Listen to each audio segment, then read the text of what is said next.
Hi guys, can you hear me? Just let's check the chat in here. Hello, everyone. Can you hear me? Sweet, awesome, thank you. Yeah, so I hope you guys are enjoying so far. Yesterday we got into a lot of new things, right? Like did some renders already. Start to test the displacement map. Of course, I'm reusing the texture I had already in the model, and some of the parts are have detail from a previous model. But a lot of that stuff I'm actually eliminating, and so we're gonna be resculpting a lot of stuff with you guys, which is pretty sweet. But before I go further with the sculpting, I want to show you something. I don't know if you got it yesterday. Let me just share my screen here again. I'm doing a quick render at this point. Let's see, share. Let's get screen one and share. So now you should be seeing my Maya screen rendering again. That same face from yesterday. But here is the catch. I don't know if a lot of you guys got what I said yesterday. For example, the skin layers, you know, under the skin, you have like all this fat tissue combined with the blood vessels and all this stuff, right? So it causes this kind of like peachy, kind of orangey coloration in the skin, right? But then when you look at the albedo color capture from a scan, for example, or even the color that you paint by hand, for example, if I turn off my color here, my shader, and you just see the color. This is my albedo that I painted in ZBrush, right? You see there's a lot of like oranges and yellows in there baked into the color because I'm trying to actually copy what I'm seeing from the references, but I'm not like making this skin, for example, like pale and then adding the subsurface scattering on top of it to at the end have a result like that, for example. Once everything is mixed together with the subdermal layers and subsurface scattering and everything, right? So the way I do, and I show you guys this yesterday, I normally use node in Maya to actually help me to desaturate those colors and kind of like try to remove some of the, you know, the scatter that was baked into the albedo color. So I'm gonna try to remove that, and I'm gonna show you the difference between this current render. So I can actually even stop it right now. So if I stop the render right now and I'm gonna save this, in Arnold, you save your renders like this. You go to view and then store snapshot, right? So I'm gonna store it. So it's stored right now down here, right? Those are some test renders. So it's the last one in here. So check this out now. I'm gonna minimize this and I'm gonna go back to my hypershade. And then you see my shader network at this point is super simple because we started a brand new one yesterday. I demonstrated it. And it doesn't have anything plugged other than the displacement map and the color map, right? But then I have this remap color node here, which I'm going to create it again just to show you where to find it. So I'm going to just delete it. Delete. And then you're going to go to your Maya instead of like under Arnold. Is actually a Maya utility that you're going to have to do. To create. So you're gonna click Maya Utilities, and then you're gonna look for, let's see, RGB. Is it remap color, right? So the remap color right here. So I'm gonna click this remap color right there, and then it created this little node for me here. So you see the way I have everything set up, I'm gonna just make it a little bit bigger so you can see. The way I have set up right now, I have the color map, which is you can tell you as a color map because it has a TM from ZBrush, right? So texture map. And the displacement has a DM, so displacement map. So I have the color map plugged straight to the subsurface color here, right? So if I click the shader itself, the main one, you're gonna see if I scroll down here and the subsurface, it's plugged in under my subsurface color. So first thing, you're gonna just select this little arm here that's connected to it. And I'm gonna just remove the connection. So now it's unplugged, so it's completely clear, right? Another way to do it is basically like if you click right here under in the word subsurface color, with the right click, you can just say, where is it? Oh, it's because I don't have anything. But there is a break connection that appears in here, so you can break the connection right there. But the easiest way is to just like select those little guys and just delete it. So now it's unplugged. So what I'm gonna do first, I'm gonna plug the remap color.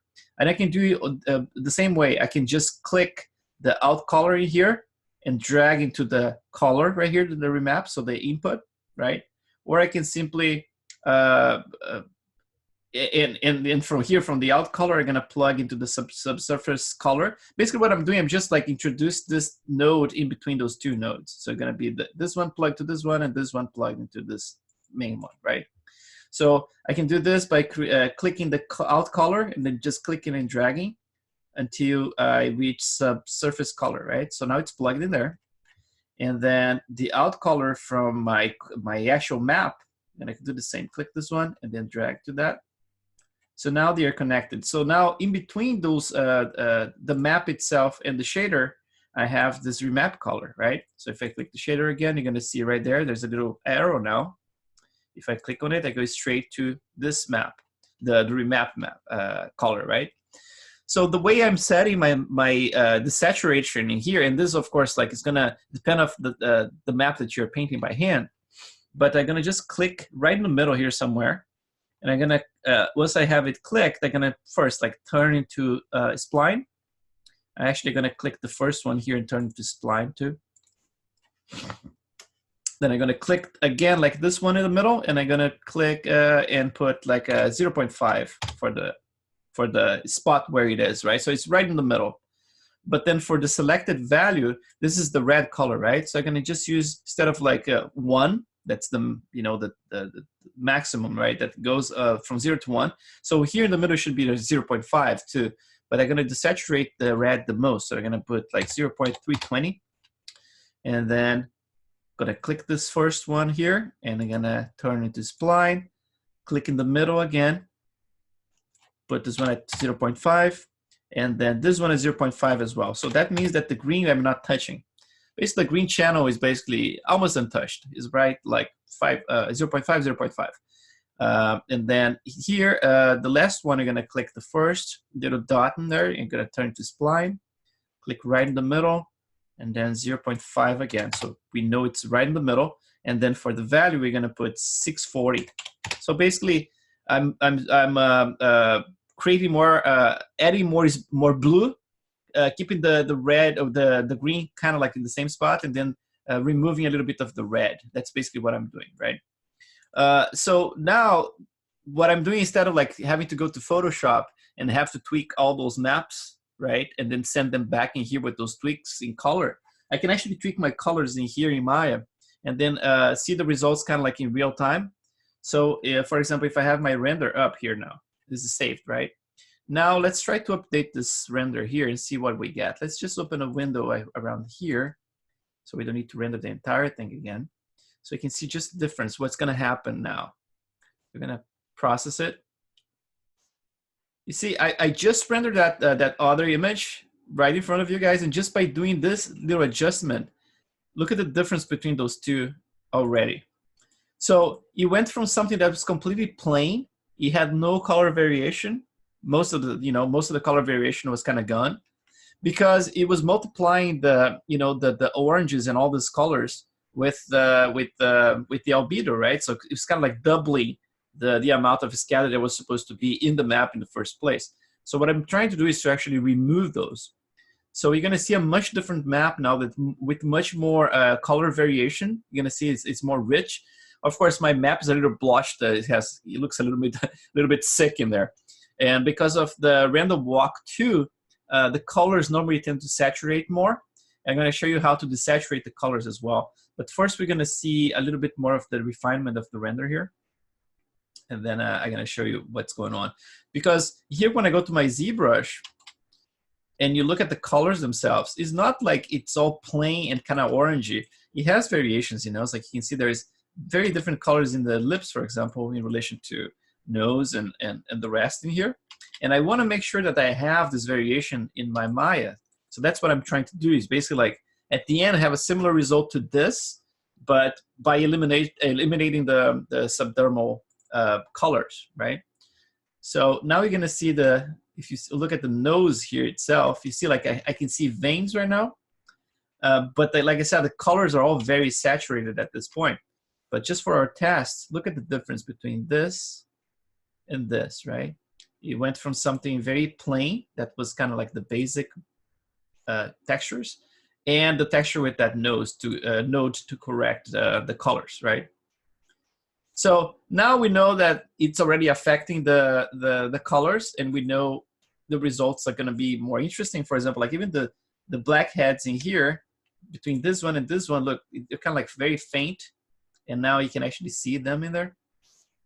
And yeah, it's going to be the same for everything. Like the color variations, they're going to be much more rich between those two renders, right? But it's a little darker and it's a little bit too saturated. So let's do this. Let's cancel it, and then I'm going to save it again for comparison. I'm going to go back to my shaders here. And then in the same node where you have the remap color, if you go to input and output ranges in here, you're going to see you have like the input minimum and the input maximum. So that's how much it's going to mix the colors. So I'm going to do it in real time here. I'm going to just like put it on the side and check this out. I'm going to make it render again. And I'm going to do this. Look, if I go with input max all the way down, oops, let's just uncover this. Actually, if I do from here, it's going to be easier. So from here, so input max is like very, like nothing, right? So basically, I'm eliminating all the colors and it's becoming completely white. But as I go up in here, you're going to see the color coming back. It's basically like the range of color is coming back all of a sudden, right? So if I go all the way up, you're going to start getting darker and much more saturated.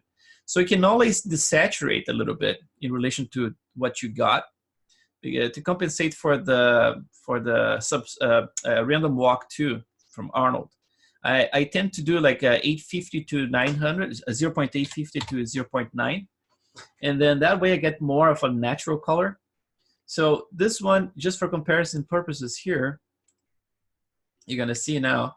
So we have this render against the previous one that was darker, right, and more saturated. Of course, let's wait until it refines the color a little bit more, the render a little bit more. And in relation to the first one here, that was very, very bland colors, right? So the lips, you see, like they went from pink to something like more like I wanted, like I painted, right? And then, of course, like if it's still too saturated, it's a matter of preference. You can keep like bringing that value down, and the more you bring it down, the more it's gonna mix with the pure white, and then you're gonna get a little bit more desaturated color, you know, a little bit more natural. But like I said, I like it around like 0.885 or 9, right?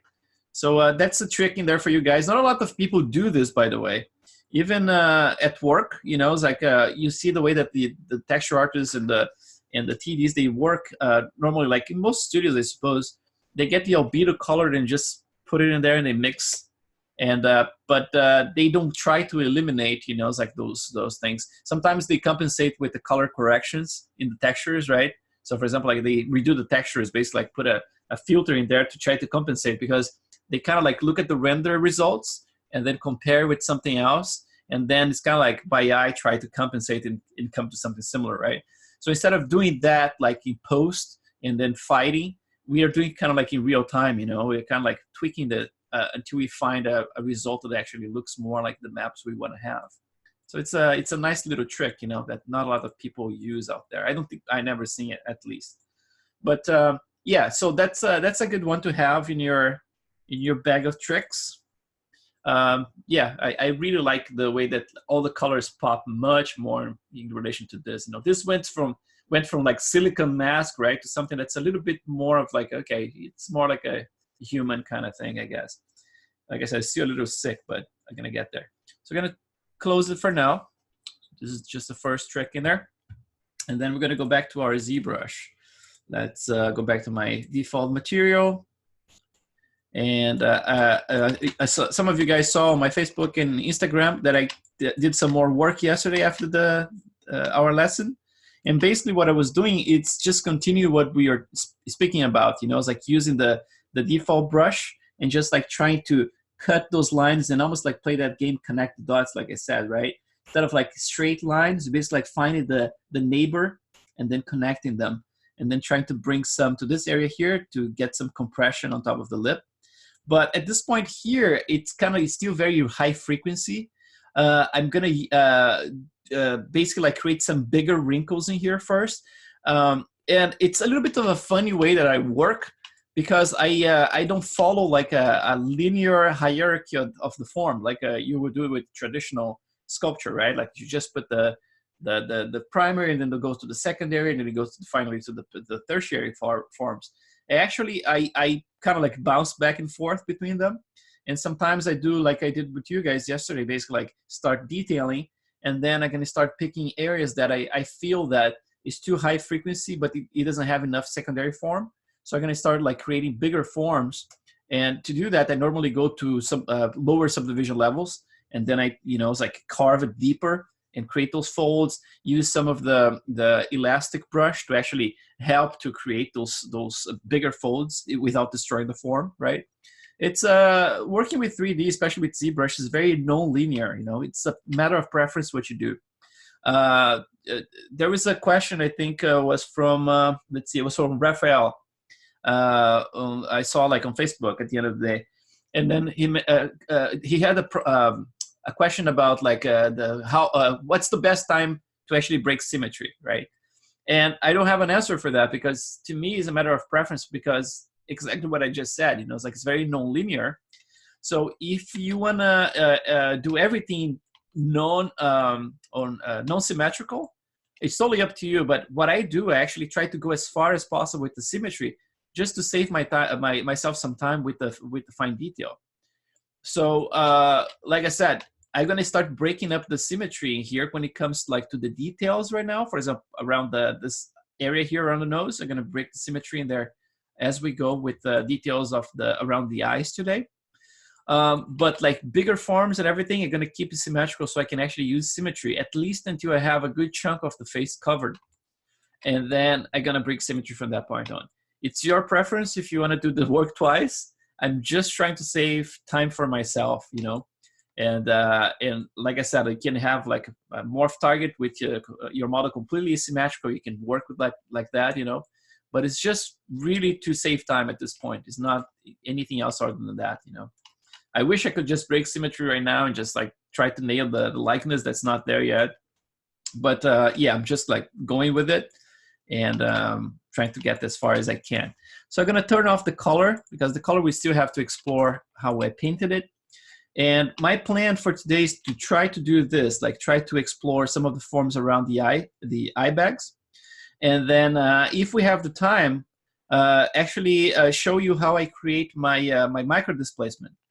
And before I go further with that, let me just exit this one. Actually, let me just move to a website here that I had open before.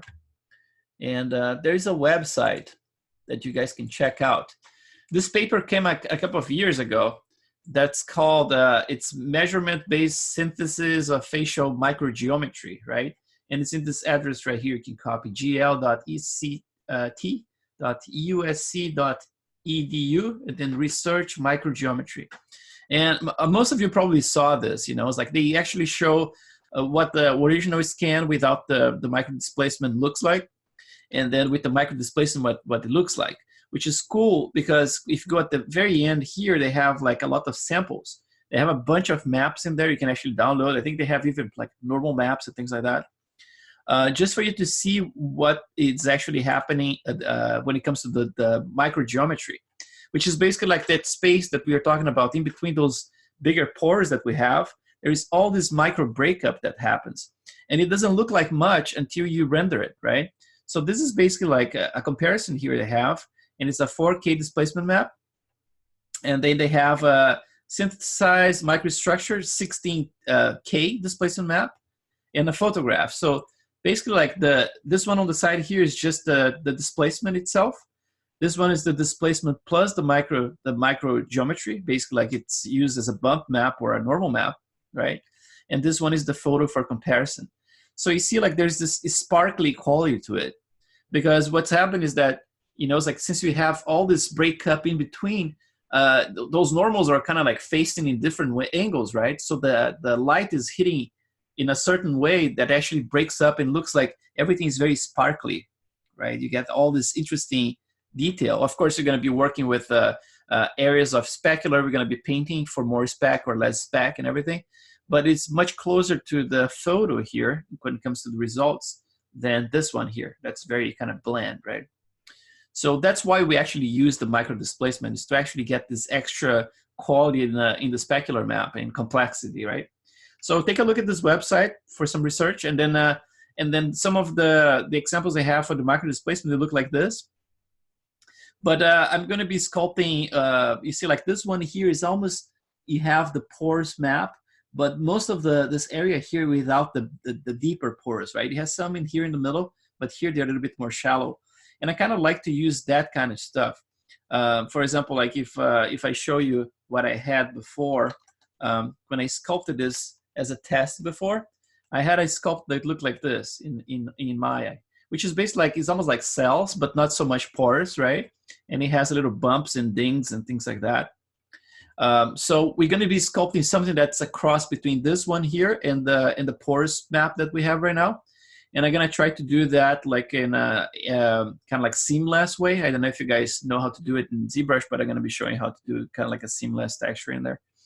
But for now, let's go back to our model and let's explore some of those wrinkles. I have Stan in here, and my reference looks like this. Like, it's not like super high resolution or anything, but it's enough for me to see some of the bigger forms, right? You have the tertiary forms, but some of them are kind of like, it's in between tertiary and secondary forms in here, right? You get the bigger forms in there. So I'm going to be tracking the direction that those wrinkles are going, right? From the nose in here and up, and then flares this way and goes that way. If I draw this, this direction here in my own model, it can look something like this. Let's see. Let's go back to my standard brush. And then, again, like very symmetrical for now, but actually for the eyes, for the eye bags, I might break the symmetry much earlier here. But let's just explore the forms in here. If I just do as a test, I'm gonna do, for example, like those wrinkles are going this way. So they cut this way because he has a smile, right, baked in. So they go this way, and then they start doing this, right? They're gonna start doing this, and then here, they're going to start basically like connecting here from the nose, going that way, right? And then from here, they're going to start flare back this way and then up, right? They're going to do that kind of shape. So that's what I'm going to try to explore right now. And then everything is going to be basically an echo of everything I'm doing here. So let's do this. Let's see, let's try to mark first like the bigger forms. Let's go in order here instead of like going straight like the pores or whatever. And another thing, like around the eyes, you're not going to see visible pores. I have another picture here, for example, that I took many years ago of a colleague of mine when I worked at the bank. I was a banker before. And his name is Zaluka, and he had this very wrinkly face. And he is about like 55 years old in here, I believe. And then, I mean, the camera, you can look at here like it was a very crappy camera back in the day, the digital camera. This was like many, many years ago. But you can tell that, for example, like you see the pores very clearly in his nose, and you can see the pores around here in the close to the eyebrows. But then when you get closer to the eye bags, they basically dissolve, right? Like you don't see the pore itself.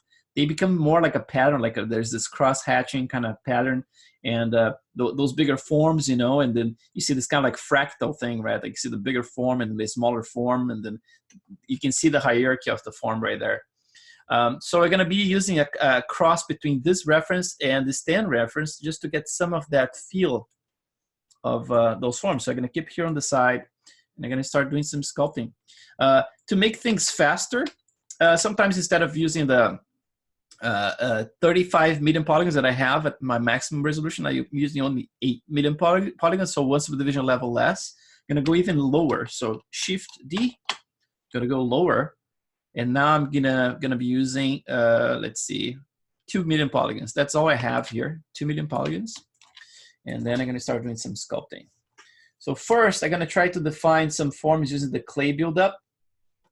So with the clay buildup, instead of using the square, that's the default, I'm gonna switch to something like the alpha 35, right?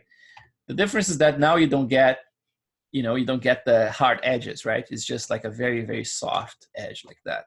It's great for building wrinkles and bigger forms, right? So I'm gonna go here. Let me just open my reference to the side here a little bit more so I can see what's going on with his eye. So here I see that, let's keep symmetrical just for this. I'm gonna build up a little bit on the sides here of his eyes. So I'm gonna build up some of that. Since I don't have any detail sculpted in there yet, I can definitely use this brush without a problem. If I had a lot of detail, I would probably make a version of this brush, but with the elastic brush, right? So we don't destroy all the form we had there before. So now I have a little bit of this form. I'm gonna keep it irregular instead of like something super clean. And then let's go to this area right here. And I'm gonna carve some wrinkles here. So the first one is gonna be the deeper ones underneath. So I'm gonna dig some, let's do it asymmetrically here. So I'm gonna carve it, oh, sorry, let's switch to add. And then I'm gonna try to do in a way, because here we don't have the, oh, turn it off completely. Here we don't have the pores to connect the dots anymore like we had down there, right? So those wrinkles here around the eyes, they tend to be a little bit more straight and continuous. So I'm gonna just do like one like that, and then one a little bit lower than that, and try to keep it a little bit more irregular instead of like just a straight line. So kind of like wobbling a little bit as I sculpt, right? I'm gonna go around here, something like that. And then here I'm gonna start cutting the other direction. Let's see what time it is, okay. And then here, I'm gonna cut around there. Come from here, I can cut a little bit more, starting to define the direction that I want for all those wrinkles. Everything is gonna be echoing from here. And then when it comes to this area here, he has a couple of wrinkles that actually propagate down. So I'm gonna do that. You see, I'm not working in the highest resolution mesh right now. So it's like, it's faster for me to do like that. And also, it's better if I'm making those forms. If they are visible enough at this level here, I don't need to be too concerned about if they're gonna be visible at the highest level. They should be there fine. But what I'm more concerned here is to define those bigger forms. So at this point, I'm just like marking where the wrinkles are. There is one interesting wrinkle that he has here, for example, like at the very top of the lid, which he has like one that crosses right at the top right there, which I can actually build up a little bit and add a little bit more of a volume in there just to make sure that it's visible, this kind of like double wrinkle. And then here, normally in the eyes, you're gonna have like some extra lines, right? Like on top of the lids. So this one I'm gonna do symmetrically actually, so I can do both at the same time. See if I can see from other angle. Yeah, there you go. Now I can see it. So I'm gonna start doing the same thing, like bringing them, kind of crossing a little bit, and try not to go too far with the straight line. So kind of just, crossing them a little bit. And then from here, instead of like doing this, always like this parallel type of lines, I'm gonna start breaking them more like in an angle like that and towards the edge. It's actually cool when you do towards the edge because you get this interesting specular breaking up right at the borders like that, especially with older people, right? Because that's most of the stuff, my subjects, as you can tell, like they're mostly like older guys. So, and then of course, gonna keep doing that, but let's go back here to the eyes themselves. And when it comes to this area here, we're gonna start doing some cross hatching. So I'm gonna just define basically like the direction starting from here. and then down. I'm gonna get a little bit more like that, like that. See, like I'm very adding some variation in the how I'm drawing them, right? Instead of like doing everything parallel, is making sure that they follow a certain structure. You know, it's almost like if you, I'm gonna do very strongly here so you can see. So if I do something like this, I'm not gonna do another one like this and another one like this, right? That's gonna look a little funny. But I can do one like that, then come with another one like this, and maybe starting the other one like that, you know, and the other one with a little angle. And then you can add some variation like that, right? So always trying to sculpt things organically, right? So let's, you see, like this is a little bit of on the light side that I'm sculpting right now, but some of them I'm gonna be picking to reinforce. I'm actually at this point more concerned about defining direction and making sure that things are looking organic. So when I get to this point here, I can start mixing them and crossing over. So I'm gonna go from here, instead of like doing always the same direction, when it comes to the siding here, now I'm gonna do the reverse direction, right? So I'm gonna start getting some of those wrinkles coming back that way.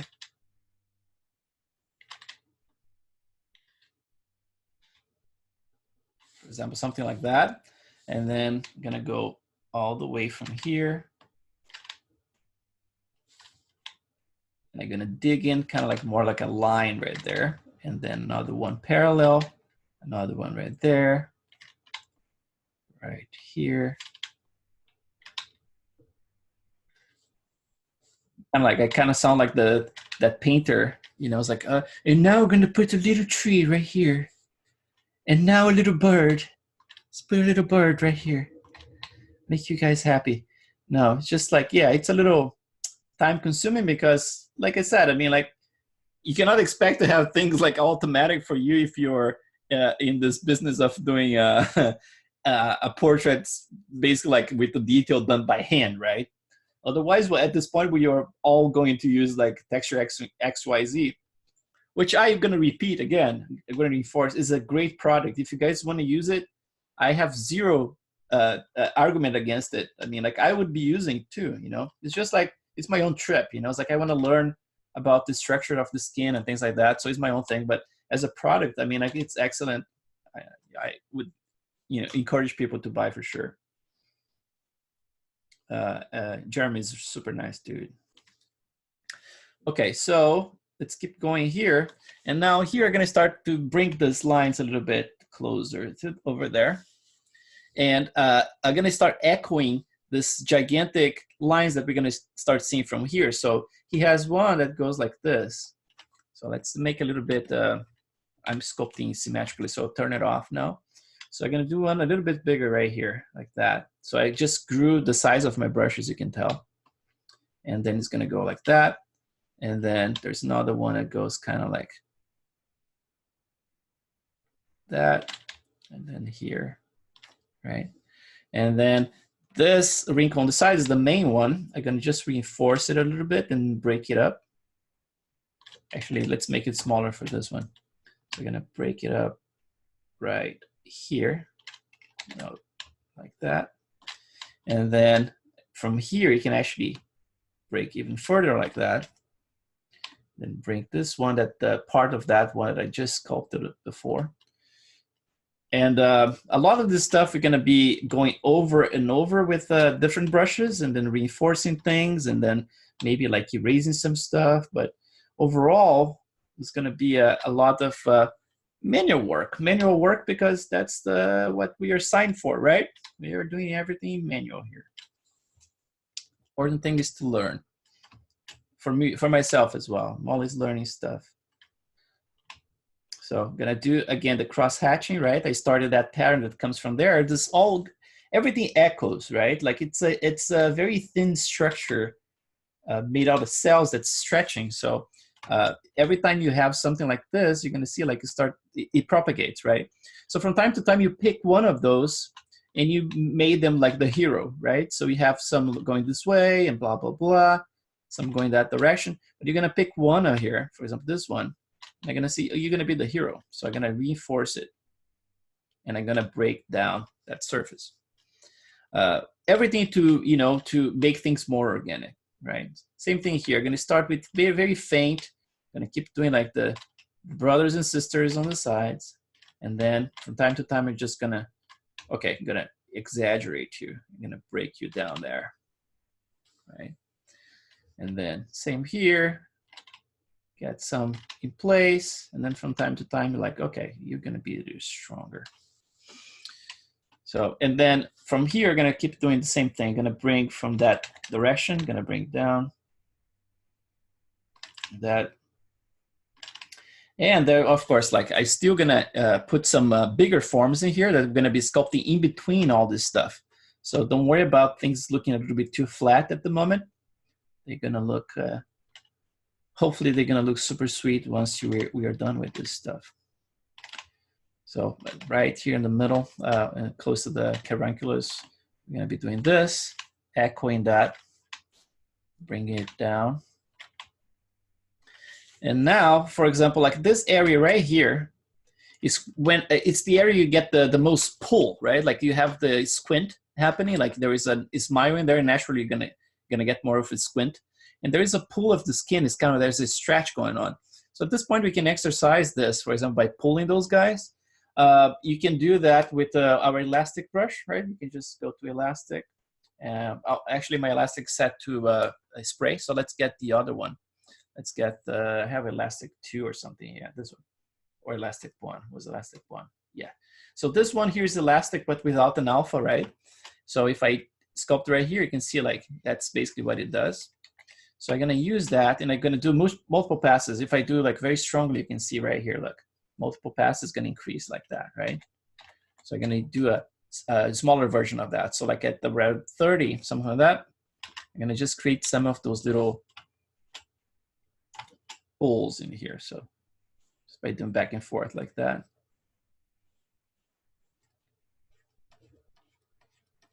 And since we are here with elastic, we can actually do some of those in betweens as well. For example, if I go right here, I can create a little bit more of a volume in there, right in between them, like that. So we go from it's got, you see how the opposite I'm doing and everything here. For example, instead of like respecting the form and going like in a hierarchical way, kind of like, you know, it's like everything like from the lowest resolution, or like from the secondary form to tertiary, it's kind of like the opposite. I'm defining my detail, and I'm picking and choosing what areas I want to get like more of bigger forms, right? So to me, it kind of makes sense, and it's a way to kind of like, you know, it's like, I know I'm not sculpting this in a physical media, right? So there's no way, there's no reason for me to trick myself that is a physical media. Of course, my whole philosophy is to emulate as much as possible, right? When it comes to the process itself of sculpting the detail and everything. I want to do things manually.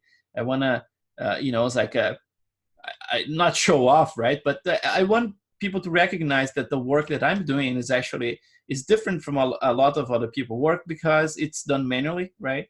And I'm actually seeing more and more people now doing this. I've seen like many examples recently of people sculpting things manually, and they look great, you know, which is really cool, because that's the only way you're gonna put your own touch, right? Is by doing your own thing.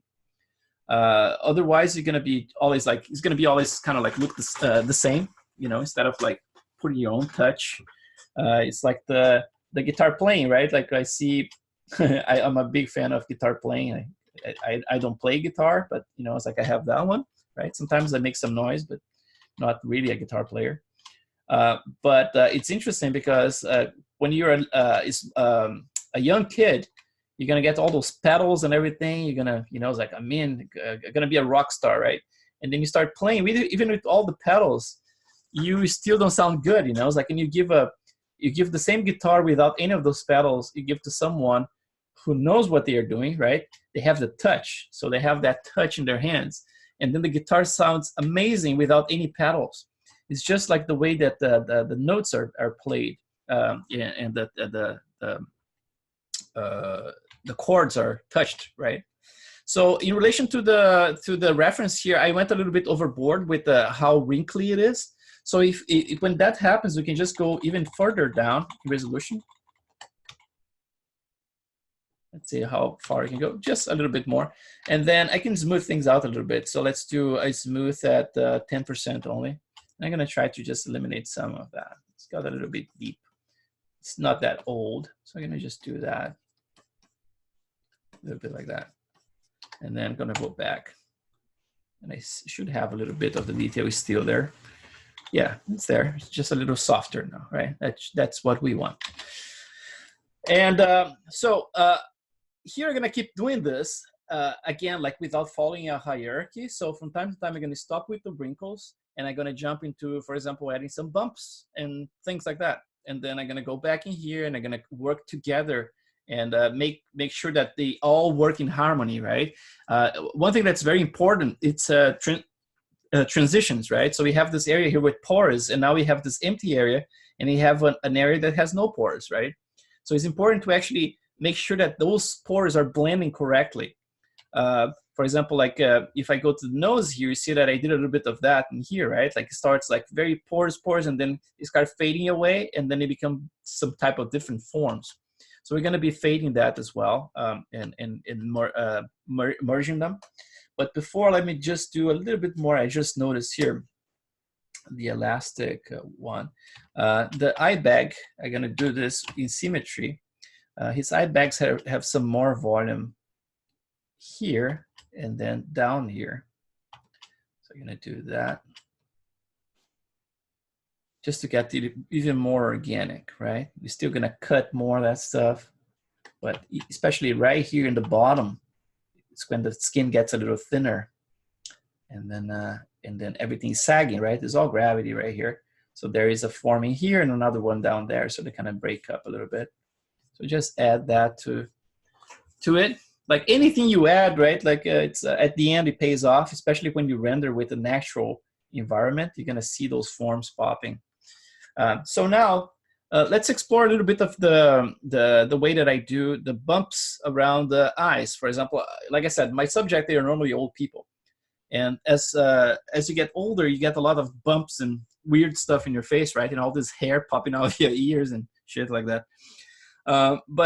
So around the eyes, like in older people, you start getting those little kind of like whitish kind of dots. They are kind of like filled with fat. So they're kind of white dots, and they look like pimples, but you cannot squeeze them. I have a few, and they just hurt as hell, and they just don't pop. It's just like that little fat little deposit. You guys gonna get there. You're all young. I'm old. So here, let's see if we can pick one. I had, see, clay, crack, blah, blah, blah, blah, rock, skin, pores, nose. Maybe that one. Maybe not. Let's create one by hand here, just to show. So again, I don't have any detail in there, so I don't care about obliterating the form that's underneath.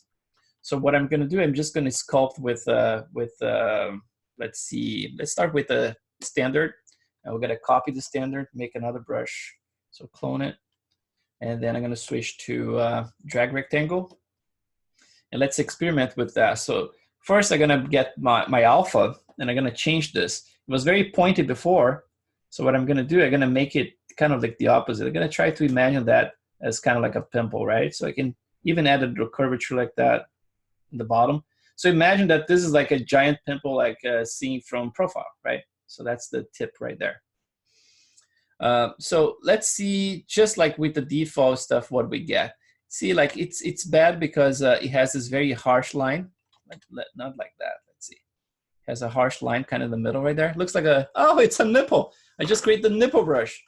Sweet Jesus, I can add many nipples now. Look.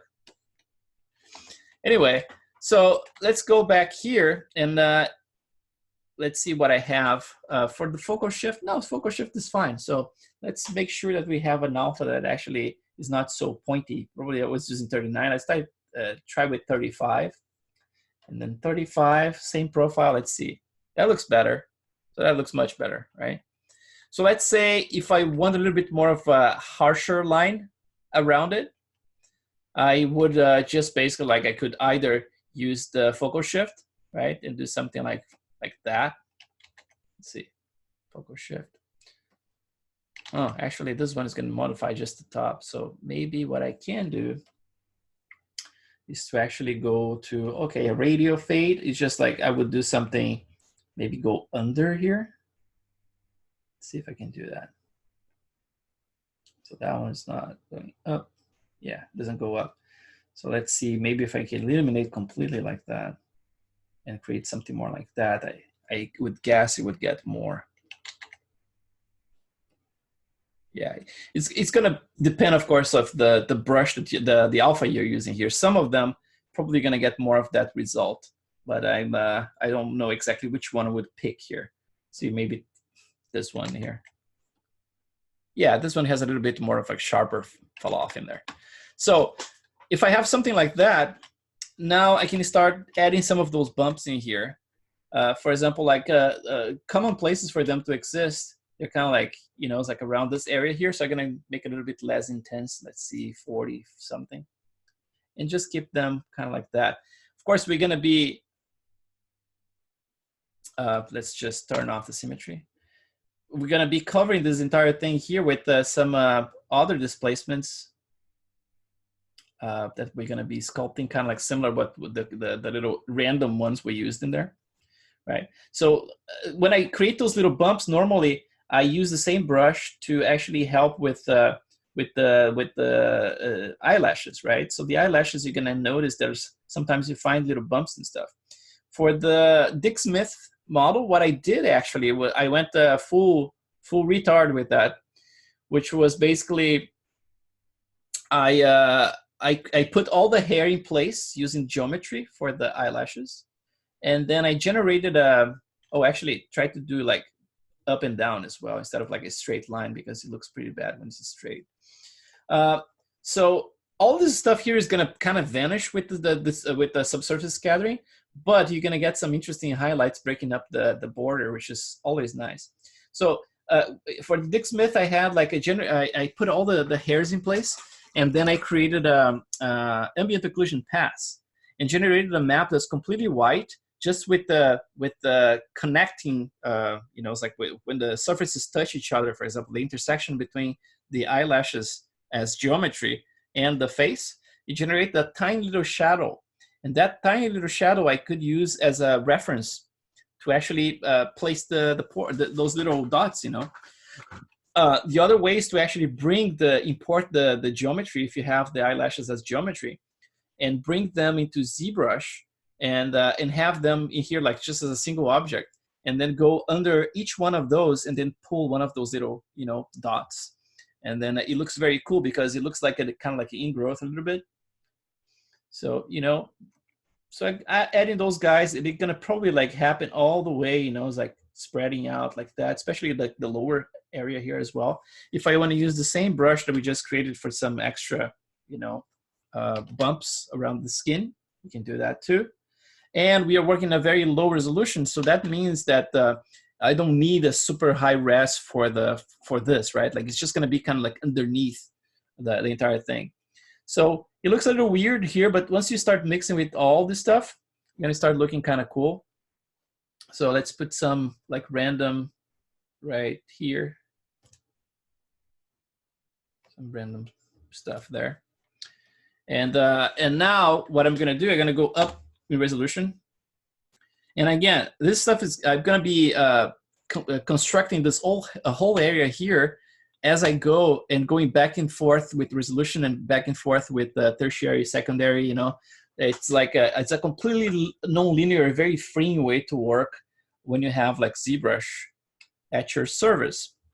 So the skin pores, not the skin pores, but which one is that? The skin random, right? That brush that we are doing work since day one, basically. So this one is that one you actually, you know, if you work in circles like that, you get that kind of cross hatching, right? So that's the stuff that I use, as you can tell, for the nose here. It came from Rick Baker, but it's basically the same stuff. So I can actually continue doing that. So let's see what's the intensity that's working better. So like 0.8, for example, and just use that. So, but as we said before, it has a direction as well, right? So if I do always in a certain direction, like that, it's going to add this interesting little relief, right? So I'm going to do that, starting like to follow that with those little guys like this. And then when I get closer to the sides, I'm going to do the opposite direction. And then depending of where you want to hit, you can actually start doing a little bit more like a cross hatch. And then at the top here, I can just go in circular motion as well. Just do that nice little leathery skin right there. And then pick my battle in there and then reinforce some of the wrinkles, right? I can even do some around here too. Let's do that. Let's get some of those breakups. I think it's gonna be interesting for the specular to catch those little guys right there. Let's do that. So we start adding a little bit more complexity, right? Like it's just like the tiny little forms at the very top. And then when I get here, I'm gonna get more directional again. More directional towards the center here, right? And then again, circling here. I'm gonna just start like mixing those two areas, the pores, and kind of like trying to create some harmony in there. Do that. So it started to look like something. So now I'm gonna go back to my standard, and I'm gonna keep my work with the other how you call like a hierarchical things, right? Basically, like I'm gonna be cutting. And again, now that you have all those things in place, you can go and actually pick some of them and make some of them more interesting than the others. Cut it like that. Get those ones and make it much stronger, for example. Trying to not to go like always super parallel, like I said, right? So you're gonna go, some of them are gonna go a little bit stronger. And every time you wanna look like something is stretching, then of course you're gonna do this kind of form, you're gonna build it up, right? And create the stretch in there. But without being a boring stretch, right? You're gonna try to at least add a tiny little breakup in there or something. It has to, at the end of the day, it has to look natural. And those forms here, especially those ones I'm digging deeper right here, you're gonna see what Arnold does with that. It does a beautiful job to just like, it make everything blend and look more organic, you know? It's like, it does a great job with that stuff. So sometimes I put way too much stuff, and with less than that, Arnold already kind of like does a great job with it. But of course, like, you know what they say, right? Like, more is more. Much more is much more. So I joke about that stuff because there's a guitar player, which I grew up like listening to the guys, Yngwie Malmsteen. It's one of the famous guys, right? The original shredders, like the neoclassical shredders. And then there's a video that he's so exaggerated. He has a ton of notes and stuff. It's like it becomes, all the songs become kind of the same. It becomes very boring. But he's extremely good guitar player. It's just technique, not like the feeling. He has feeling, of course, but it's not like the same as some other guitar players.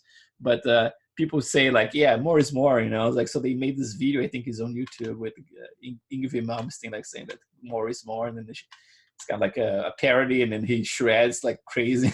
It's pretty awesome. Let's go here. More is more. And it's quite funny that people are so fascinated with detail, right? Like it's very cool. I love doing the detail and everything, but without a solid base for your character, I mean, like it just doesn't work. And as you can tell, my model is still like the likeness is not quite there, so I have a long way to do with likeness. Probably tonight I'm going to start addressing other forms. But I always want to make sure that the model works from different angles, I'm kind of like, it drives me nuts. I go to ZBrush Central. Back in the day, I used to go to ZBrush Central when it was like, much more popular. Nowadays, Facebook and Instagram stole that whole crowd. But I would go and I would see those beautiful models, man, like these super realistic models. And then there was like different angles, right? And then when the artist would post like a side view or a three-quarters view, the model didn't look good at all. Like it's all over the place. There was no relationship between the nose and the eyes and the corners of the mouth or anything like that. Everything was kind of like all off.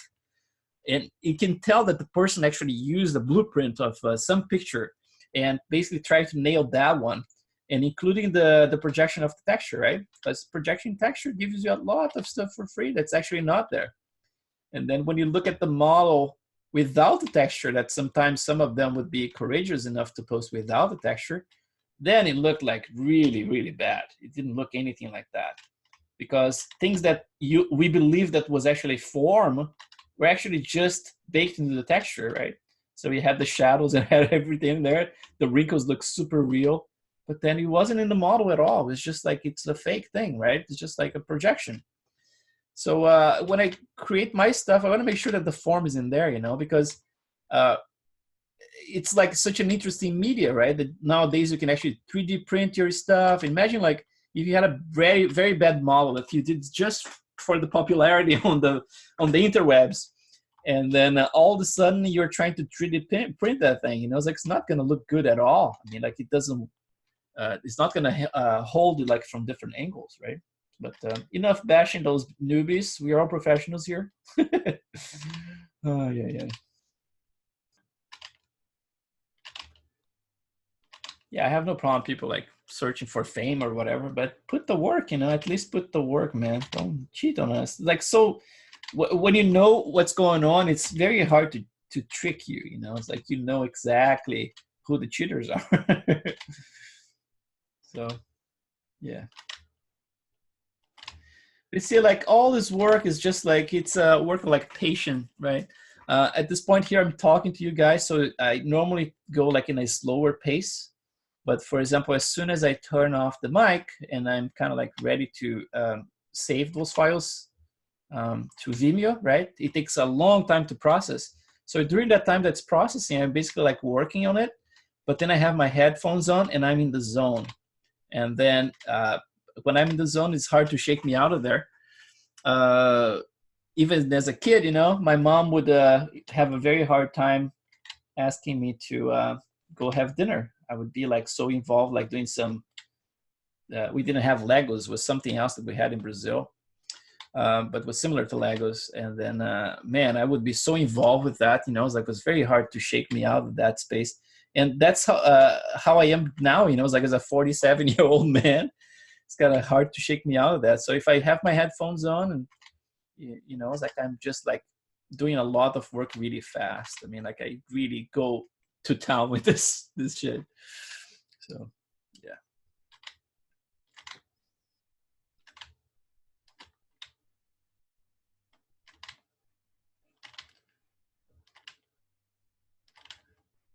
Silence. Thank God, Kris, shut up. Right.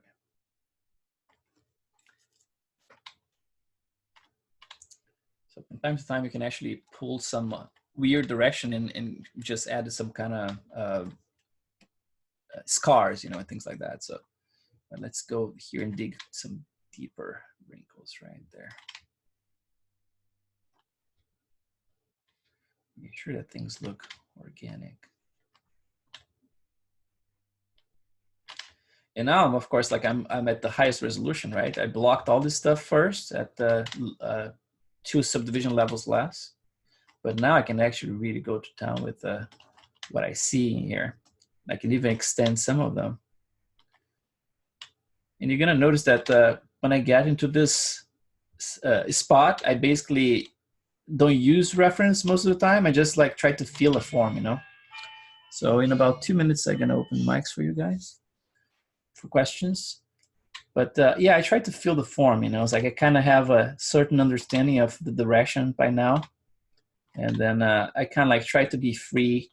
Because like I said, like if you're doing something from a photo and it's not like a technical work, right? It's not something you're doing for your job. It's more like an artistic interpretation of reality. Then I want to have this freedom. And that's the time, you know, it's like I'm just going to be like consciously and sometimes subconsciously, you know, it's like adding those details in a certain way. and then hoping for the best.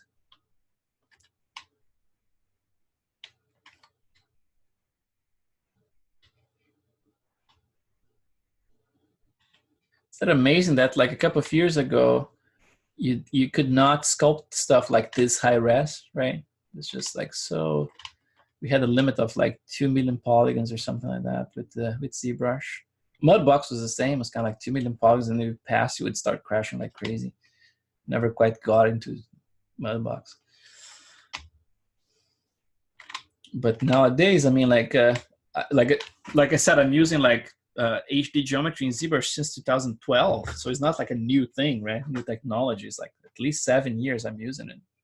And I always love because of this freedom, you know. It's like it's almost like you have like, it's not infinite, of course, but you have a ton of more geometry to actually explore, right? Like to really go macro detail into things, right? My plan is to actually tomorrow, very soon I'm gonna open for you. Tomorrow actually start exploring some of the eye geometry, like eye sculpting the iris, and then hopefully by the end of the tomorrow, kind of like do some renders with the eyes, you know. And because I think this is going to be like an important one tomorrow, because those are the windows of the soul, right? We want to make sure we get the eyes looking good, right? So let's open the mic here for you guys. Let's see. Mute all, and then of course, like you guys can mute yourselves if you are not going to talk, but you're free to talk. Keeping him awake today. Oh, by the way, don't feel bad, man. Any of you guys, by the way, don't feel bad if you guys like snore. I probably gonna track you guys because as you can see here, look, yeah, when I'm talking, I can see the little microphone in there going up and down, right? Yesterday, I saw this snorer here. I was able to actually track him and then mute very quickly. But dudes, I mean, it's like 3 a.m. for some of you guys, you know. It's like for some of you, like it's just like early in the morning or whatever. And I don't feel bad. I mean, like it's just, of course, like you're gonna see this stuff recorded, and I'm not gonna be able to ask anything if you're sleeping. But I mean, like, don't feel terrible. I'm totally cool with that. I'm just gonna mute you and pretend you're not there. Yeah. I was tempted to pretend to be snoring. Oh, you open the mic and like, that's so good, man. I showed actually my wife, and she was like, "Oh my god." I was like, "Yeah, but I feel bad. I mean, like those guys. I mean, they're waking up like crazy times, you know." And I thank you guys for that, of course. Like, dude, like it's a lot of, you know, I feel honored to have you guys around and being part of this, you know. Thank you. I'm already feeling like I'm becoming a better sculptor just watching you work. Oh, thanks, man. Yeah. There's a lot. That's the thing, you know. Like some classes you just watch, right? Like most of the time. But yeah, I like talking about what I'm doing as I do it, because I think it's easier to understand the intention, you know. Like instead of just like doing stuff randomly and just hoping that people like, I hope they get it. If they don't get it, screw it, you know. But, yeah.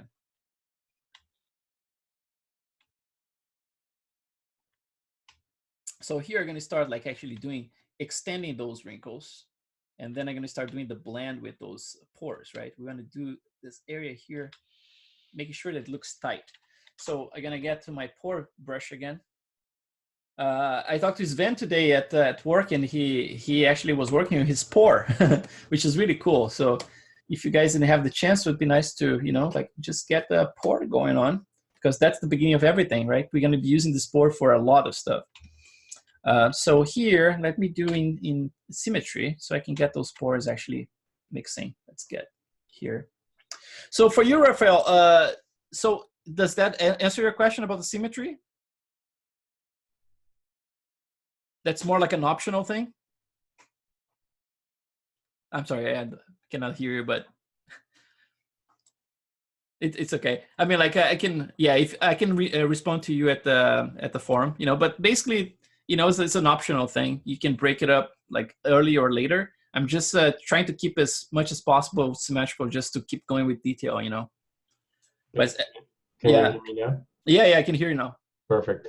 Yeah, no, dude, man, thanks. I think sure. that answers it pretty much, because I was just because I always feel naturally more drawn to actually start breaking symmetry really early. Oh, see? But I agree, man. Like adding all the details out of symmetry, not Yeah, it saves you a good chunk of time. Yep.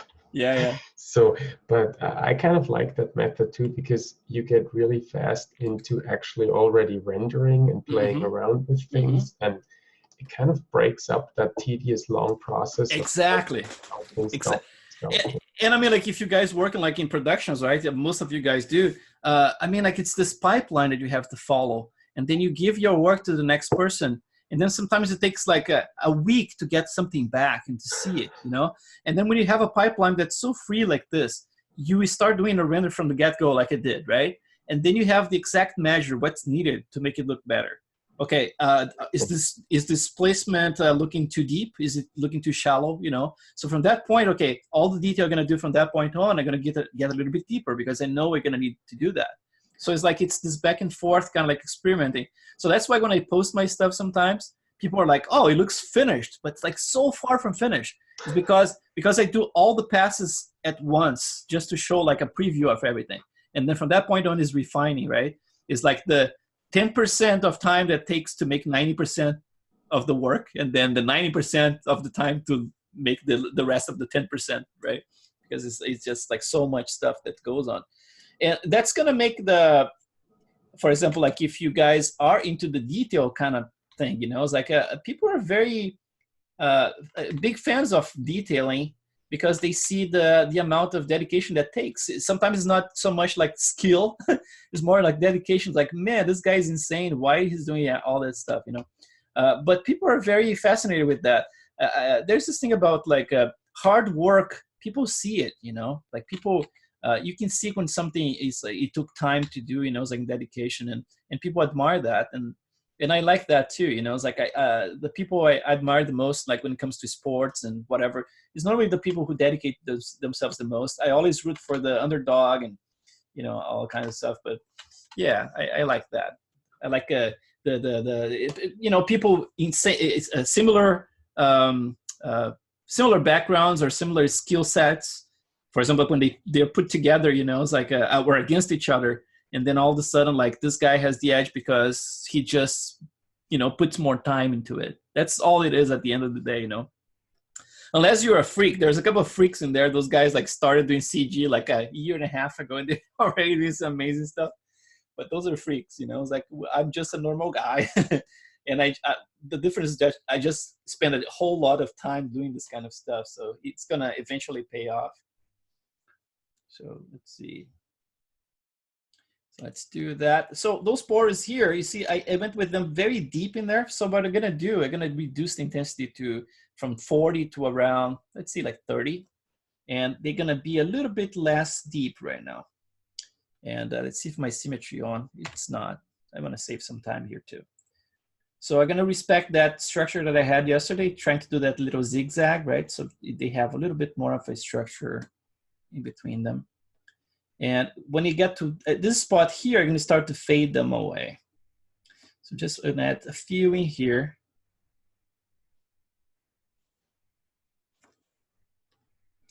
And you can see, for example, like from yesterday, this entire area here that was all covered with detail, I erased on purpose. Nose, and even like the chin. Because, I mean, I don't mind redoing it just because, first, you guys are paying me to work, you know? So I don't want to get like shortcuts just to save me some time, and then you guys basically like don't see what I'm doing. So I rather like redo everything, and I don't mind actually doing this. Oh, look, I put the pore right there on the back. I don't mind doing this for every single class. You know, I have another 2 classes lined up, and going to be always a different character, and probably going to be going through this process again. You know, but I feel like that's necessary. You know, it's like because I want people to actually see what I'm doing. A lot of people, they just don't, there's this thing about the secrets now. People don't reveal secrets, right? Secrets. But at the end of the day, man, it's about the touch, you know? It's like, it's you with yourself and the way you're going to apply what I'm teaching you guys. But, you know, you is still going to be you. And me, I'm going to keep being myself. So, yeah, I have no problem with that.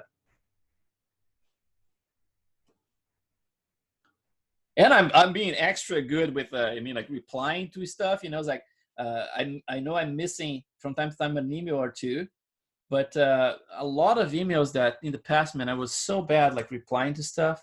I'm taking seriously because this is kind of like a little business, I guess. You know, it's like it's I'm you know, a newbie in this stuff, but I want to make sure that I'm actually giving you guys a good product. You know, it's like that's why I put the effort like with the Vimeo stuff and make sure that everything looks good. Make sure that you guys get what you're paying for. You know. Do you think you're going to make this a full-time gig? I don't think so, man, because at some point, here's one thing I have to mention to you guys. When I did my class like 6 years ago, it was pirated straight away. Someone leaked it, right? And it's bound to happen. I mean, like any content that is in the internet, you know, it's like it's gonna end up happening. Don't know if this class or the next one, but eventually this stuff gonna be online, you know. And it sucks balls. I mean, especially if I'm trying to make a living out of it, you know, it's like eventually, like if I want to teach maybe full time or whatever, it would be nice if it wasn't pirated, right? But that's the nature of the whole thing. If it's in the internet, it's going to happen. But hopefully, I mean, like I'm going to be able to run for as long as I can for people who actually want to support other artists. You know, it's like someone, you know, it's like, okay, the dude is working his ass off, so I'm going to support him. And on top of that, the difference is that you have all this time, right? Like you can actually ask questions, for example. So like, I think this is the most important part, that you can actually participate actively instead of like simply watching the videos. But a lot of people, maybe they want to save some money, you know, and I cannot blame them because money it doesn't grow in trees, right? I know because we were in trouble not long ago. So. Right, but you can't pirate the hands-on, you know? That's true, yeah. So maybe you can turn it into a full-time thing if you were so inclined. Yeah, man, I would love to do that, to tell you the truth, you know? I'm keeping the price like very reasonable. Like I see classes for example, weekend classes that people do, right? And you do a weekend class, anatomy or whatever it is, and you pay $1,000 for a weekend class. And this is like a 36 hours class, man. Come on, this is a lot of content, you know? So it's like, it's dirt cheap for what it is. But I just want to make sure that, you know, I pick the right artists for this kind of class. You know, it's like you guys, for example, being good artists, of course, like it's a good commercial for me, you know? It's like if you eventually, not now, but in the future, if you do something like, oh, yeah, I got this tip, like, you know, Kris Costa, like back in the day, whatever. It's cool, you know, it's like I got a little shout. But I don't mind, like if you guys never do, it's fine too, you know. It's just if I want to do this kind of like a little gig, it would be nice, you know.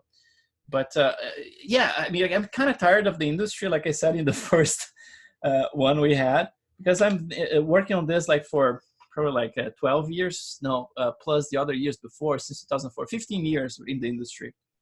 And I'm kind of like, you know, it's like I like this thing about having absolute control about what I'm doing. You know, it's like it's more work because I have to deal, you know, it's like managing you guys, like you know, it's like with emails and everything and payments, whatever, you know, it's like I have to do everything myself. But it's just like so cool to have control finally, you know, instead of doing stuff with the school or whatever, you know. It's like I can do it, you know, my own way, I guess. So yeah, it's kind of like a dream, you know. It's like a big dream would be able to do this eventually, plus get some of my sculptures printed out and then cast, you know, so I can do some bigger pieces and stuff like that, and have some kind of like online store for that. That would be super nice. Like go to Monsterpalooza would be sweet. But yeah. Well, maybe it's how you market it, because I mean, to me, I think now that I'm in this class, it's a freaking steal. It's like ridiculous. Oh yeah, it is. Yeah. But when you just tell somebody $800, they're like, "Oh my gosh, that's so much money." Yes. Maybe if you sold like class by class, you know? Mm-hmm. Yep. I thought about doing that, you know, it's like modules or something like that, and make more accessible so you reach more people, you know. But yeah, it's like everything is a possibility, I guess. But yeah, I'm actually loving the experience, man, because I mean, like it's so different from, you know, being trapped in a studio, you know. It's like doing stuff like sometimes stuff is pretty awesome that you totally love, And then sometimes it's just like not very exciting, you know. It's like, and it's the nature of it. Sometimes you're gonna get stuff that's not very exciting. But having this to me is pretty awesome because I'm doing my own work. So at the end of the class, I'm gonna have something that I created, right? So that's basically like it's my model. It's a new model I have here. Here you go, like it's on Instagram, whatever.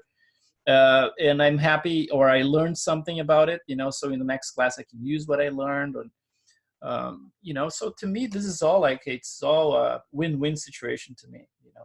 And I really appreciate you guys being the first ones to put the vote of confidence in there, you know, and helping me out in this little gig. So you see, right now, what I'm doing, I'm actually trying to pull those little lines and come really close to the pores. And then as I approach those pores here, I'm gonna start stretching them. So like I did yesterday with the cheeks in here, right? Like starting to stretch them by creating a little line on top of each one of those pores. I'm gonna do the same right here to make sure that they actually blend together. So they're gonna go from pore to like a micro wrinkle, right? And then you're gonna see them start to blend everything. So this area here, it goes for something that, from something that looked like, okay, that's never gonna match, or it's never gonna be blended correctly in there, to something that you can see like, oh, okay, I can see potential, you know, I can see this thing, my work, when you start stretching it.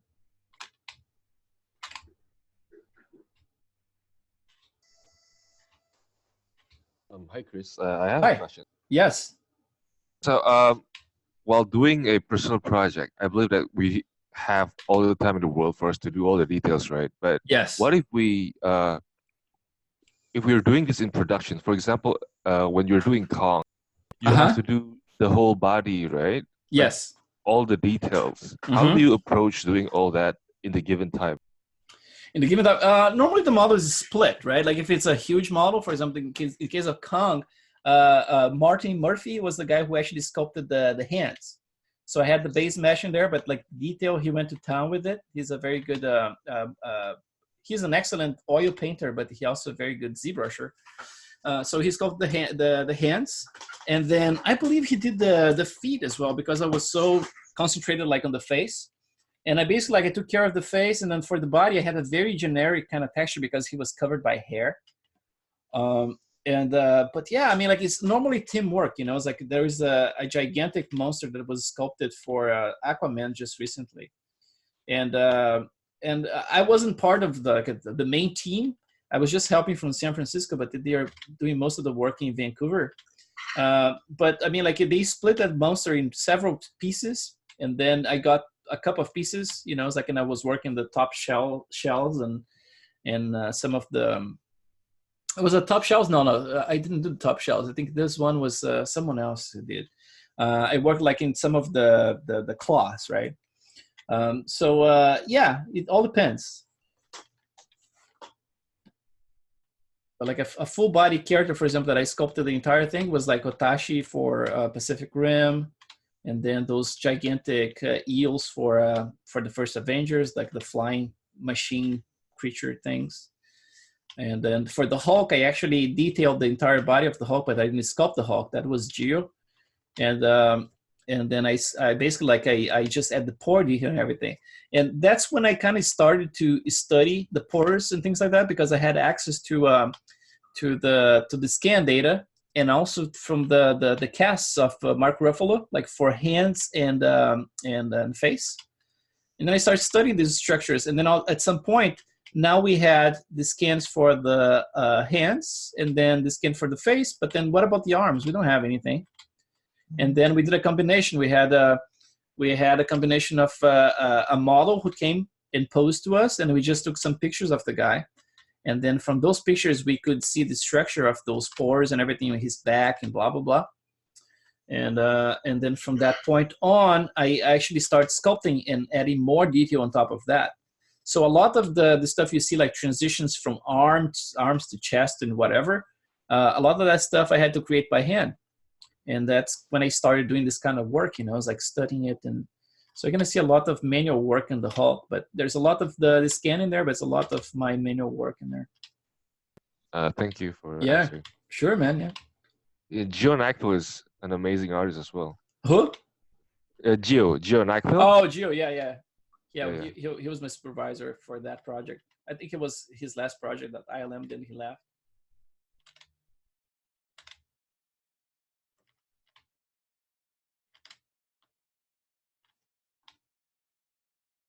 And I'm still there, man. 12 years later. It's crazy.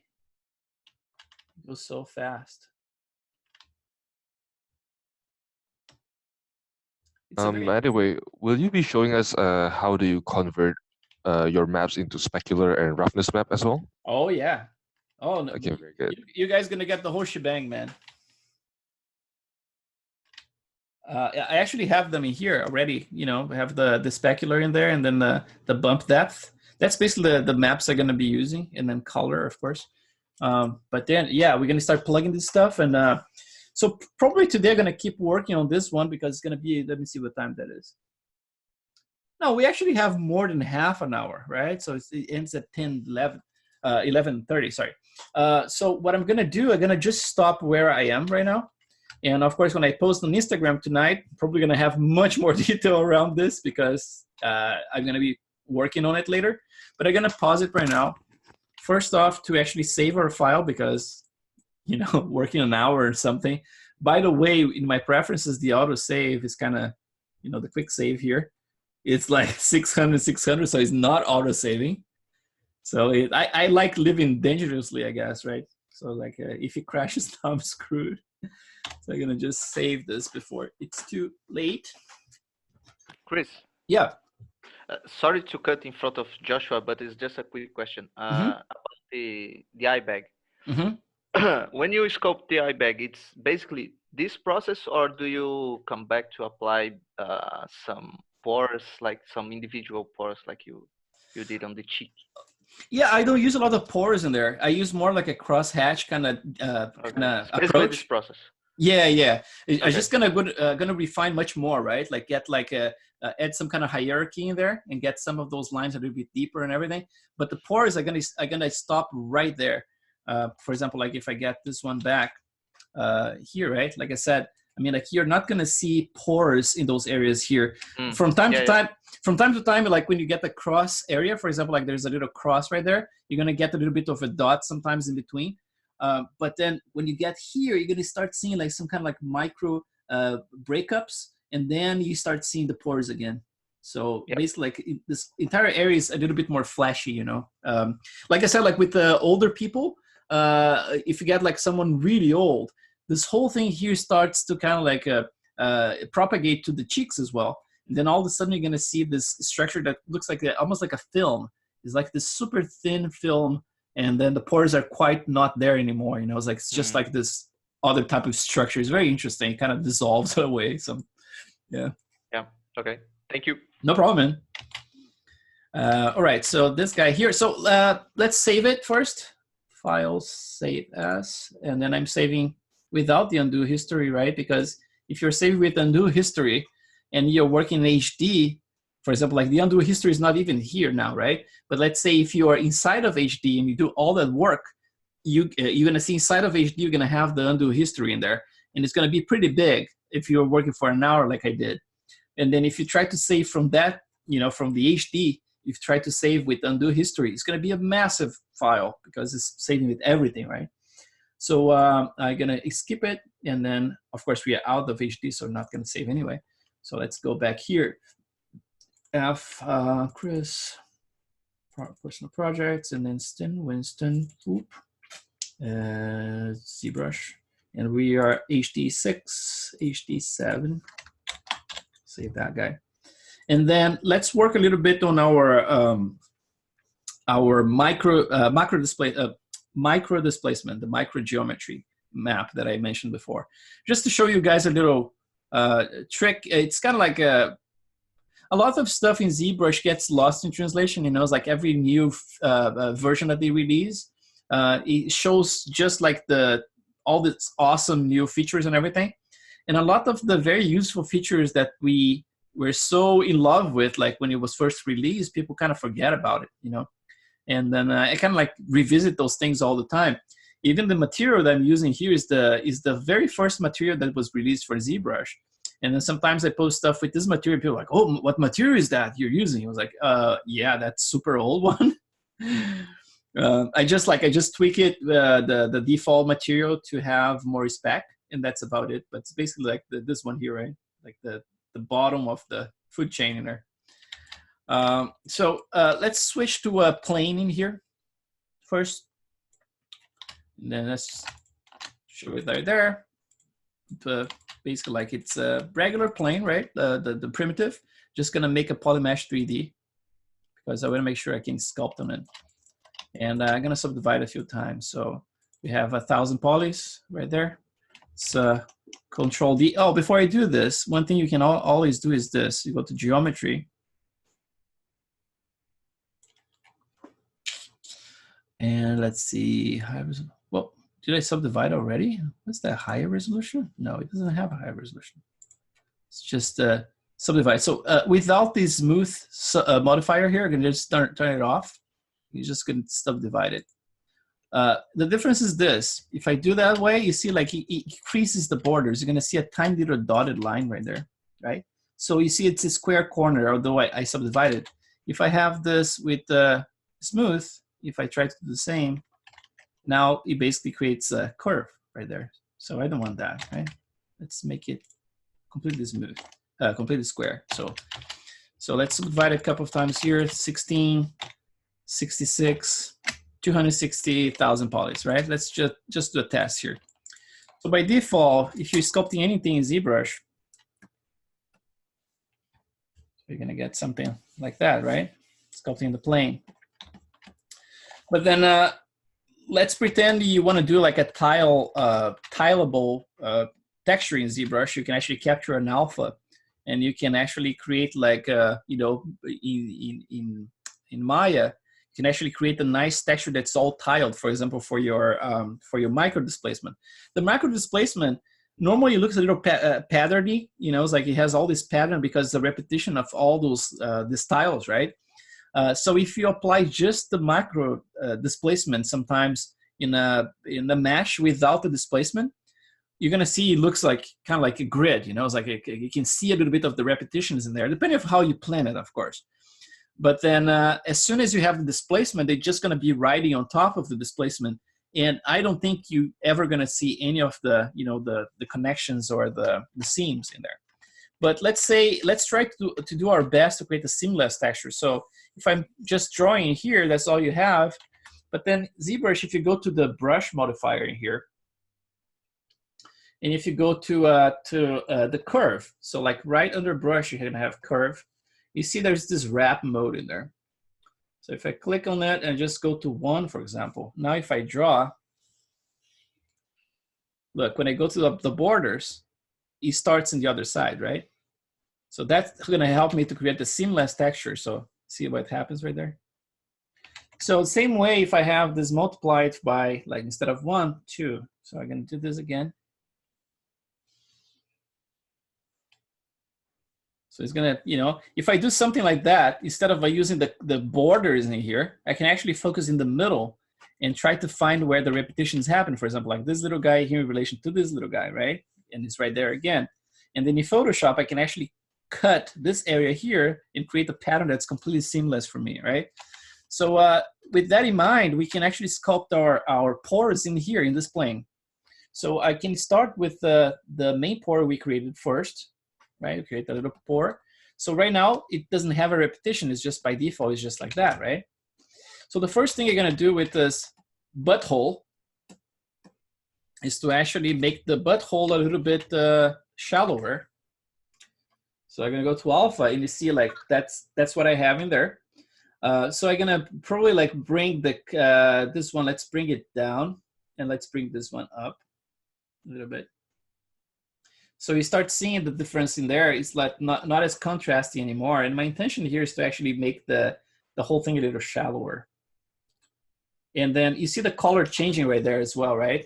If you look at here, you're gonna see change. If I change the mid value, it goes from black around it all the way white around it.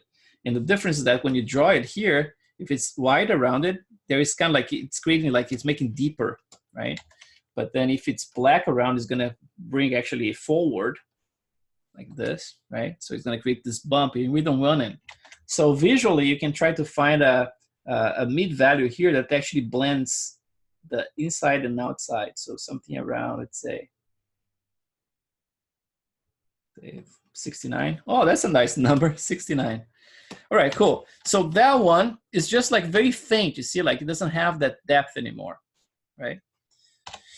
So what I can do here, there are two things, of course. Like later, if I'm not happy with this, I can always use a scale like this, for example, and I can just do this. Oh, not this one, this one.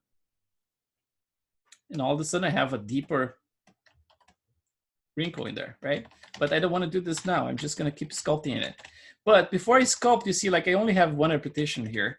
We're going to do the same thing. I'm going to go to brush and then wrap mode. I'm going to select 2. And I'm going to use these ones just to sketch something. So I'm going to try, let's start from here. And I want to make like, let's say like three at a time. So let's try this one with a little different angle here. And then another one around here, hoping that I'm going to be able to actually hit the sweet spot in there, but I'm not sure if I can. Let's try like that. Then another one around here. And again, this one I'm going to be using kind of like a stencil for me to see what's going on. So let's see from here if it's too distant. No, actually, see from here, right there. If I can put another one right there.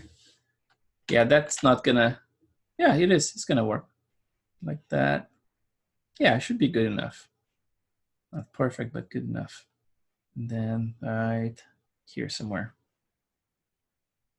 Because like I said, this is gonna be the micro displacement, right? So this should be like a tileable texture already, right? We can actually select like just the middle, but we're gonna do some manual work in here. So what I'm gonna try to do, and again, I refer to that website, right? That has all the awesome samples in there. You can even use the stuff they have in there if you want. So in this case here, let's just say, make sure that I have the wrap mode at the same that I had for the other one, for the drag rectangle. And now I can start like making this more custom. So let's do like a less intense than that. Let's see, maybe 10. And I'm gonna cut those things. I want to create some kind of like pattern that looks more like a little triangles, you know, going from one to another one. All these with a little breakup in between them. Kris, on your default brush, what is the alpha right now that you're using? Oh, this one is normally the 39. 39, yeah. Yeah. Okay. Yeah, this is the one that gives me a little bit sharper. Yeah. Yeah. Because otherwise, the damn standard, you're saying that it creates pinching, so you're using this one instead for carving. Yes, exactly. Yeah. And is this? I have so many questions. Oh, no problem. Sorry. So is this when you started doing your single pour? Mm-hmm. Is that the one you started with, and then in the middle you used what, just sculpting, or you dragged it with the drag rack for the center, and then you faded this one so you can create the depth for the single? Oh, for the single one? No, the single one was sculpted from scratch. Okay. That's the one that actually originated everything. So in in the video yesterday, it was yesterday? No, the day before yesterday, right? That I actually just show it. I didn't sculpt in real time, but just to show what it looks like, you know, in 3D. But it's basically like, it's just like looking at the reference of an actual pour, and then trying to imagine that as kind of like a little pillow, you know, and trying to keep those structures kind of like triangular like that. Yeah, I just tried doing the single pour, and then that's, you know, like I was looking at yours and I was like, damn, he has a nice single pour, you know. For me, it doesn't work well. Yeah, you know, it's like all this stuff I'm doing here, everything, every single step that I'm showing you guys have a ton of room for improvement. I mean, like this is kind of like, it's the stuff that I did long time ago, and I keep reusing it. But I'm pretty sure, like, if you guys put the time, like basically like everything I'm doing here, you can improve on. So I'm trusting that you guys are gonna kick my ass very soon. But yeah, It's like there's so much room, and if I sculpted that pore, probably would do differently. Sven is actually spending some good time. He said like he started, but then he wants to do more work on it. So yeah, it's cool. Cool, thanks. Yeah.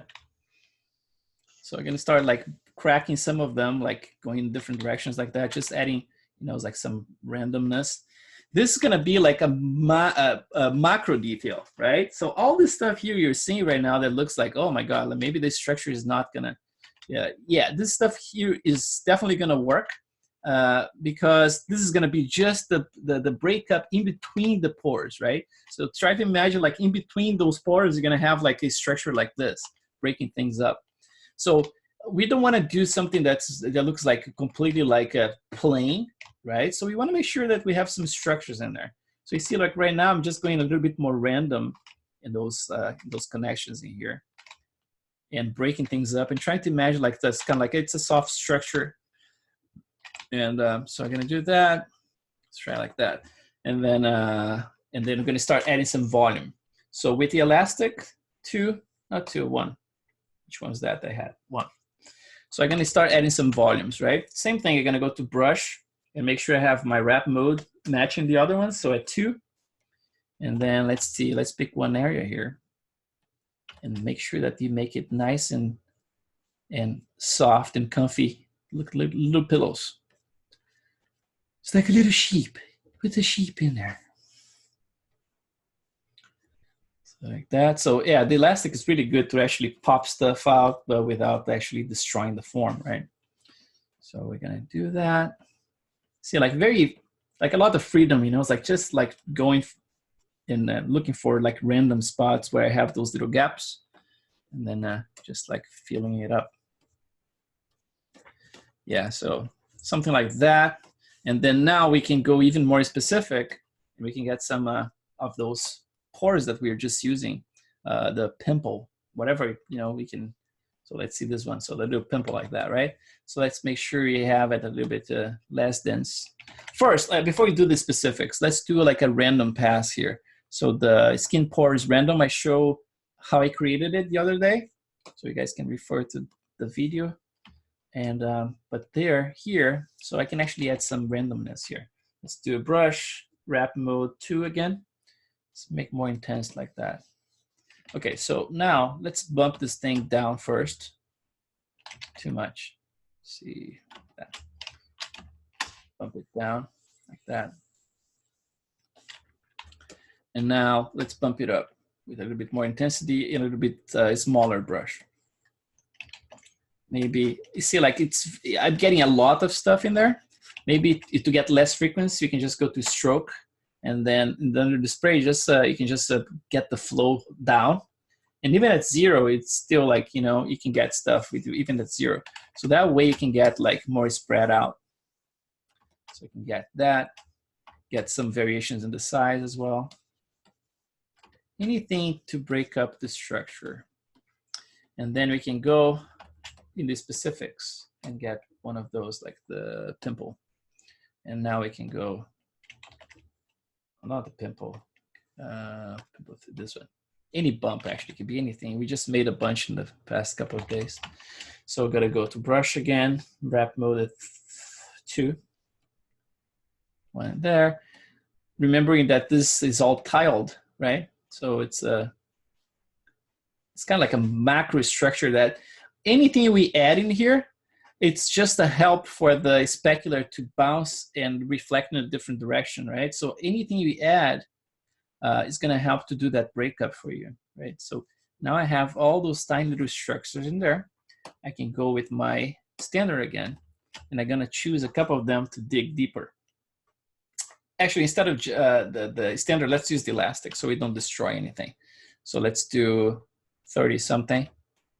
And then make sure to have brush at wrap mode 2. Let's pick those guys here, and I'm gonna go down with it. So sub. Pick a few of them. Actually, let's try it with an alpha. Let's try maybe 35. Yeah, it's better. Create a little bit more volume into those guys. And then I can say, let's see if I have the time. Yeah, still have some time. So I can actually get this guy here, capture this alpha, bring it to Photoshop. We can actually crop it, and then have it ready for when we start doing the renders. Instead of using the one I have in there, we can try with this one and see if we need more work. I can save this file here as a subtool, so we can actually go back to this square here and do more work. And you see I'm sculpting with very low resolution at 263. I can actually add one more level, so 1 million polygons, just for good measure. Oops. Right there. Just adding some breakups. You're gonna see like in the paper, in that website I point you guys to, they have different structures for the macro detail. You're gonna see some of them, they're more like little waves, and they're kind of like parallel waves. Some of them have more of those triangles. Some of them look exactly like the pores we have, just like a miniature version of the pores, you know, kind of like in between the pores, like kind of like a little fractal kind of effect. So it depends on how you're gonna do it. You know, it's like you can pick any of those and see what kind of result you get. I got good results with something similar to this, you know, with those pseudo kind of triangles. It's almost like if you look at the top of your hand, right? If you look at the top of your hand, like with a magnifying glass, you're gonna see this little pattern that's almost like little triangles. It's like the pores are much more like they're much more shallow than the pores you have in your face, for example. And then you can see more of this pattern of those little tentacles connecting to each other without seeing too much of the little holes. So that's kind of like the approach I'm taking here. It's almost like using the top of your hand as the pattern to break up the specular. So at this point here, like I said, let's say you have something like this, right? If you feel like you would like to have this details a little bit deeper, you can turn to the side here, and then you can scale. This is a task. They're gonna be very strong so you can see it. So look, so now I have this interesting bumpy surface, right? I'm not gonna go that far, but I'm gonna definitely make it a little deeper. So something like that. Yeah, something like that works better. So now I can keep working on this. You know, it's like adding more variation. I mean, I can bring up the document in here and see what kind of detail they have. You see, like this one looks more like the one we have with the little stars in there, triangles. But then those ones, they're kind of like more like a striation, right? So basically, like the demonstration here is that the first picture is the displacement map, and the top one here, this one here is the displacement plus the macro displacement, the macro displacement, the macro geometry on top, right? Just displacement and then displacement with macro detail, right? So that's what we want to add. We want to add this little noise on top of it, but without being a chaotic noise that's simply like you know, it's like any noise. You just add like a noise node, and all of a sudden you expect everything to work. You want to add something that makes sense within the context of the surface, right? So your noise is going to become like an organized kind of surface, like this one. So this is going to break up the regular pattern that we had from the displacement map, and make everything shine, hopefully, if we make it look good, right? Let's see, I'm gonna keep working a little bit more, and then we're gonna switch and just like capture this entire thing and consider it done. And save this file, of course, and if we need to do more work on it, it's all there. So I'm gonna break it up like really good right here, because I wanna make sure that when we have it applied in between, all this is gonna be like a macro, you know, detail, like breaking up everything. So it's gonna crisscross in there. Crisscross, no, crisscross. We're gonna crisscross, like that. Right here, and then we're gonna bring this, make this alpha here, bring it to Photoshop. And you can even, like, if we have the time, we can actually experiment with it in a little render. Or not, if not, then tomorrow, first thing, you can start with this. And then, in meanwhile, I'm gonna be working on the detail around the eyes.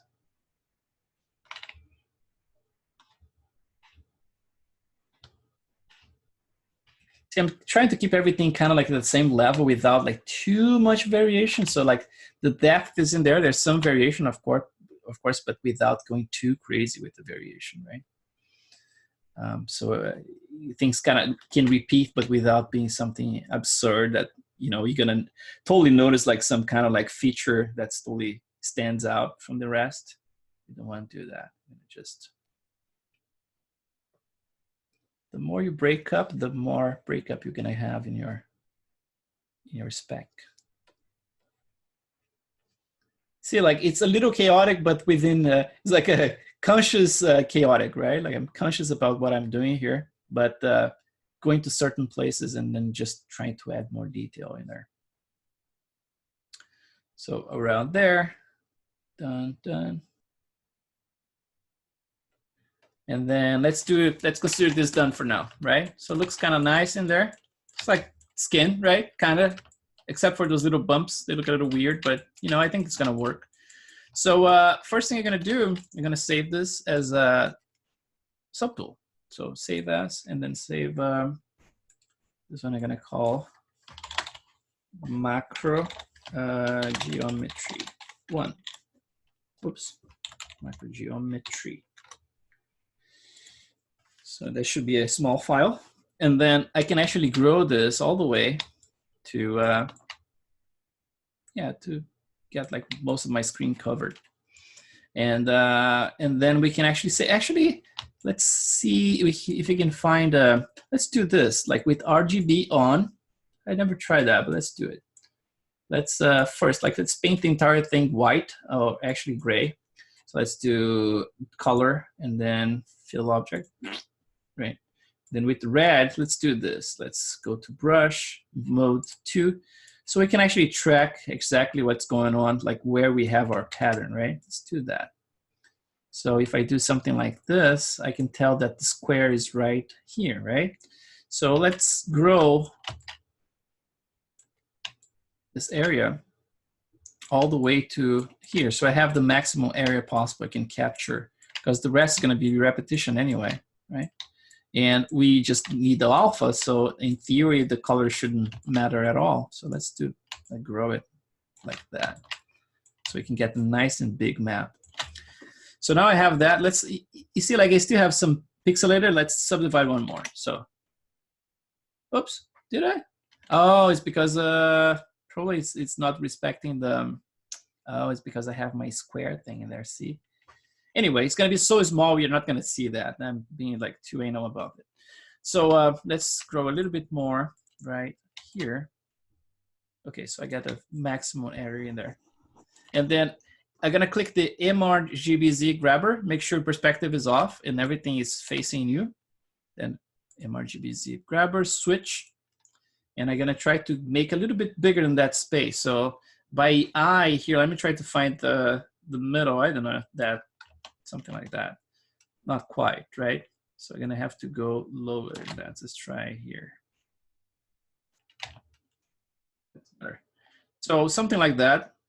So I'm gonna capture this entire area as an alpha, right? So now I have my alpha in there with the little corners. So what I can do, look, the alpha here is actually quite cranked. So let's see what I have in here. So it's because I have the curvature by default. It's actually capturing with the same setting. So I'm gonna click reset first. So that should reset the entire thing. And then let's see if everything else is correct. Contrast 1, intensity, blah, blah, blah. Everything good. So that's what we need. So we're gonna do both. We're gonna save both here. Let's export. So I click the alpha, export. And it's gonna be a PSD, right? So I'm gonna do, so let's just, to make things organized, let's do alpha right here. And let's do macro geom 1 PSD. And then for the texture, you can actually export it as well, and you can use it as a reference in Photoshop, right? So I think it's a good idea. I never thought about that, but that would be a good idea. So we can track what we are doing there. So color, macro geom color. So this one, it's called alpha, and then color. right? So we are done with that. So let's clear the screen, draw it back in here. Oops, switch. So switch back to that one, draw it, and get this stuff, switch to Photoshop. So in Photoshop, you're gonna get back to this, open. Personal projects, Stan Winston alphas. Let's get both. I have a quick question. Yeah. Why do you use RGB grabber instead of grab dock? Grab dock? Yeah. Oh yeah, you can use that as well. I mean, like the grab dock is gonna grab the intensity, right? Yeah, this one. Yeah, this one I normally use it because it creates a perfect square, and then I have that like already cut for me. And I was like, I just have to do a little trimming. But you can do that. I use that one you're saying for the when I want to create some kind of like fake depth of field, and I just bring to Photoshop and then I fake the using the filters in here. But in this case here is just to really create like a square. It's like normally I create all my brushes square, alpha is square. So now let's do this. Let's convert this guy. Let's try to put on top here. And probably gonna, actually, let's do, it's because of the color space. But I want this one in there actually. Let's see if I can see the little detail in there or not. Yeah, I can see it. It's gonna lose the color, but I still can see it, it's fine. So let's try that. So from here, let's try this. With the rulers, I'm gonna put a ruler maybe right here. Another one here. In Photoshop, by the way, there is a way you can actually create seamless textures. It's kind of like there's a trick you offset, use an offset effect, and then you can actually do that. I actually did the mini tutorial like a long time ago, and it worked pretty well. But here, I think we only gonna need to do something like this and should be enough. So let's try that. Let's hide this. So in layers, let's hide the top one. And I'm gonna do a crop in here. Let's duplicate it first. So image, duplicate. And that's our copy in here. So we don't mess with that one. And then now if I just select this area, I can say image crop, right? And then I can say, let's see, image. Can I create a pattern in here with this? I do, right? Like, okay, define pattern. So define pattern. Oh, I thought you would not accept because it's 16 bits, but you did. So macro geom alpha. Let's see, pattern, something like that. So I create a pattern here in Photoshop just for us to test. So let's see what's the resolution of this. Resolution here is 830, almost a square. It's 829 by 830, so 830. So let's create something like a big image here first. Let's see. Let's do a test just to see how it tiles. Probably gonna be able to see, like I said, like it kind of like squarish, but hopefully not too bad. But then let's see pixels. Let's do like I don't know, 8,000. And then DPI, we can use like 100 here is fine. And the depth, let's keep 16 bits. So let's do, oops, 800, no, 8,000. Let's do that. Let's see what happens. So here we have this one, and we can create an effect in here. So a filter, and let's do a pattern.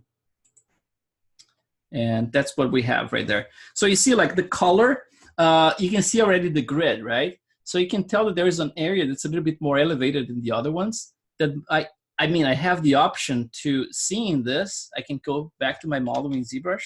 And for example, like in this area here, make this whitish area a little bit less white, right? Or the other thing I can do, I can go here in my Photoshop and I can track where it is. That area probably like around here, right? And with the brush, for example, like you can come with this guy. Let's see, which one is that? This one. So this is the dodge, burn, and sponge, right? So with the sponge one, let's see if it's gonna work here.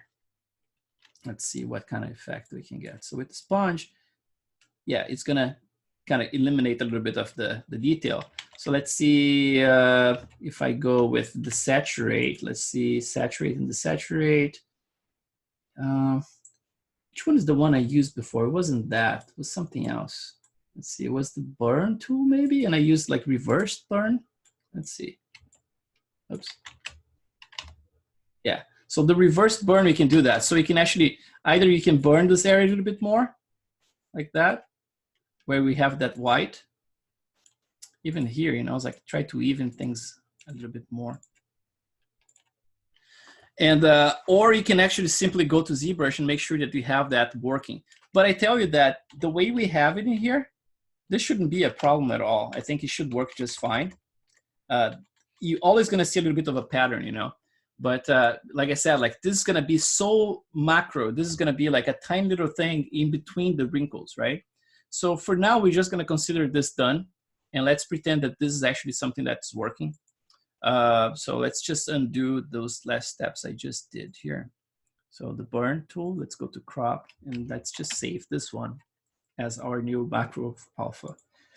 So save as, and then let's do a TIFF. And this is gonna be the, I'm gonna call micro displacement tile 1. And yeah, no layers, save, and none, blah, blah, blah. Okay. So that's what we're gonna use, you know, for the test we're gonna be doing. We can do the test like straight away tomorrow, the first thing, and just test to see how I'm gonna actually modulate those things and how it mixes with the displacement itself. It's important to find the right scale, because this scale here, you can see like it's almost like you have the little pores in there, right? And we don't want those to fight with the actual pores we have. It's almost like this is going to be a very tiny portion in between the pores, right?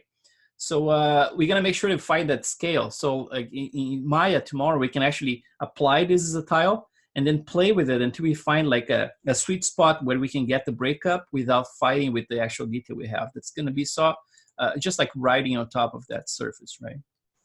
And that's kind of it for today. But I have the questions and answers still going, so like another 4, 5, 6, 7 minutes, and then you guys feel free to ask any question.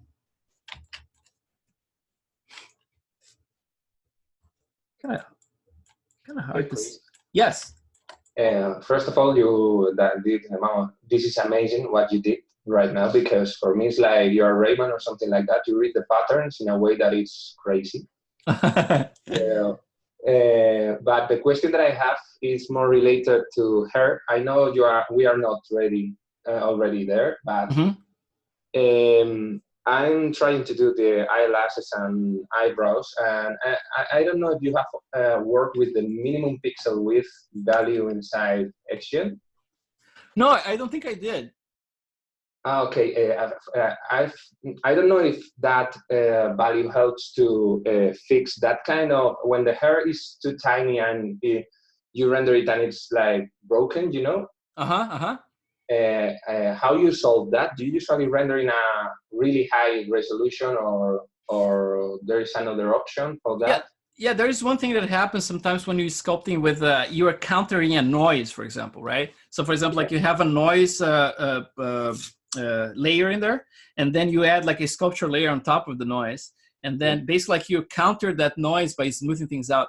At some point, XGen gets into this weird mode that actually starts cranking everything. So basically like the noise gets a little bit more like high frequency, and all of a sudden it gets like super kind of, it's almost crunchy, right? So normally when I to solve that problem, I go to the top node again, like to the sculpt node, and then and the one that kind of generated the whole problem to begin with, and then I go to the there is a node in there. It's the base node, and there's a button that's called like reconstruct or rebuild curves. Yeah. So I rebuild the curves like 3, 4, 5 times, like in a row, and it kind of like fixed those things, you know. It's like it kind of goes away. Okay, I'm gonna try it. Yeah. Thank you, man. No problem. But we're gonna get there. Like I cannot wait to start that. But it's just like so much much stuff, you know, like to cover, and it's just yeah, gonna get there eventually. I hope I can actually get pretty close to finished with the model, but it's gonna be like almost impossible, you know. If I was working with like full-time, not full-time, but I mean like without teaching the class, I would be, like I said, like in that mode of like in the zone with the headphones. I would be doing this stuff much faster. I would be at this stage here probably like last week, but it's important, you know. It's like like I said, I mean like you guys are paying for a class, so it's not like I'm gonna be having just the fun in here without teaching you, so I don't mind at all. I have a question. Yeah. So I'm working on eyes right now. Yeah. And something I've run into is I've got the wrinkles where I want them. Uh-huh. They've gotten a little too deep. Okay. And I'm wondering, like, elastic brush is really cool because you can do work on top of it without losing your detail. Yeah. Can you think of a brush that can fill in the you know, something that's too deep without losing your detail?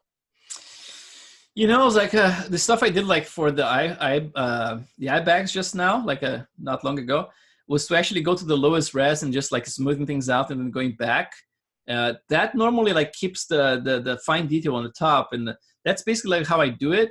Other than that, sometimes I do stuff by hand. You know, it's like if I notice that those guys got too deep, I'm probably gonna go with elastic again, and just like fill those gaps with the elastic.